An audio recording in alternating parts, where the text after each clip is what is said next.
ভাই একটা কথা সবাই মনে রাখবেন বুঝছেন, সবারই মরতে হবে বুঝছেন। এই জন্য সবাই আমরা যেন সবাই নামাজ দোয়া পড়ি, ইবাদত বন্দেগী যেন আমরা করি বুঝছেন। নামাজ দোয়া পড়তে হবে, কোরআন হাদিস পড়তে হবে, কারণ আমাদের সবারই মরতে হবে। টাকা পয়সা দিয়ে কিছুই হবে না বুঝছেন। পৃথিবীতে টাকার দরকার আছে, কিন্তু হালালভাবে চলতে হবে বুঝছেন। কিন্তু হালালভাবে না চলে আমরা যদি এইভাবে উল্টাপাল্টাভাবে কাজ কাম করি, হারাম ইনকাম করে কী লাভ বলেন। এই জন্য আমরা যেন হারাম ইনকাম থেকে যেন আমরা দূরে থাকি বুঝছেন।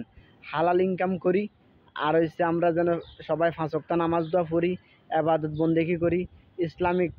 ইসলাম যেরকম বলছে এরকম এভাবে যেন আমরা চলি বুঝছেন।